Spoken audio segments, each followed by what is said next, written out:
Sa mga mahilig kumain ng seafoods dyan, lalo na sa mga mixed seafoods na may mga malalaki at talagang fresh na alimango, hipon, tahong at kung ano-ano pa na may masarap din na sauce katulad neto, ay may good news ako sa inyo. Dahil kasi dito sa may Tejero, General Trias, Cavite, dito mismo sa may Maple Grove ay may bagong bukas na Crabs and Crack. Ito yung sikat na seafood restaurant na madalas dayuhin ng mga tao. Dahil kasi sa kanilang masarap na seafood mix platter na talagang mga fresh na mga alimango pa talaga na ganito katataba yung ginagamit nila na perfect namang i-partner dito sa kanilang aligi rice. At syempre, andyan din yung kanilang mga Filipino dishes katulad netong lechon kawali kare-kare. Meron din silang sisig di kapangpangan o kaya naman itong stuffed squid na tamang-tama lang ang lambot. Kung ayaw nyo naman ng seafood o kaya rice, ay meron din sila ditong CNC salad o kaya naman fish and chips. At tikman nyo na rin ang kanilang bestseller na leche flan. Ito naman yung kanilang menu, i-post nyo na lang para may idea na agad kayo pagdating nyo dito. So guys, nandito tayo sa may Crabs and Crack.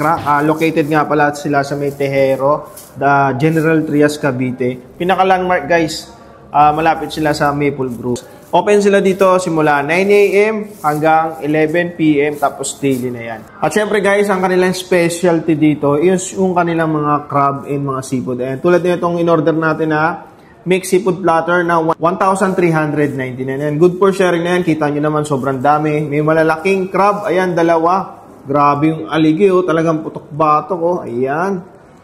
Natin yan.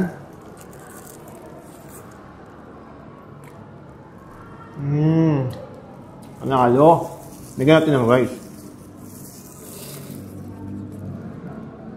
Grabe, ang dami laman, oh. Tapos guys, syempre, naka-aligi rice na yan. Tingnan natin yung tahong nila. Wow. Yung tahong. And then, meron silang hipon. Ang lalaki ng mga hipon nila. Yan. Yung rice nila, panalo talaga. Parang rice pala, ano na eh. Ulam na. So guys, bago tayo mabusog sa kanilang seafood platter and aligi rice, tikman muna natin to. Itong kare-kare nila, lechon kawali. Ang sarap ng saso niya. Maning-mani na medyo manamis-namis. Next naman natin tikman yung kanilang stuffed squid. Ayan, mayroon talaga siyang laman sa loob. Ayan, oh. Napakalambot ng squid. Hindi siya na-overcook. Tamang-tama lang. Ganito talaga yung tamang pagluto ng squid. Next naman natin tikman yung kanilang sisig di kapangpangan. Ayan.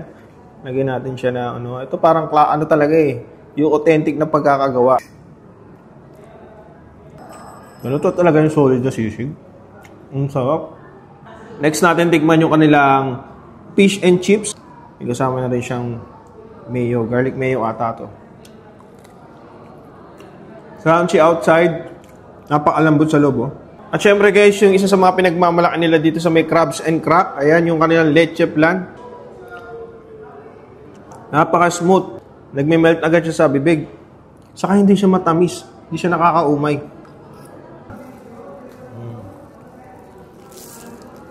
Kaya ako sa inyo guys, sa mga hindi pa nakakaalam, especially yung mga taga-Cavite, Tansa, General Trias, Kawit, Imus. Guys, may bagong putripan dito guys sa may Tejero.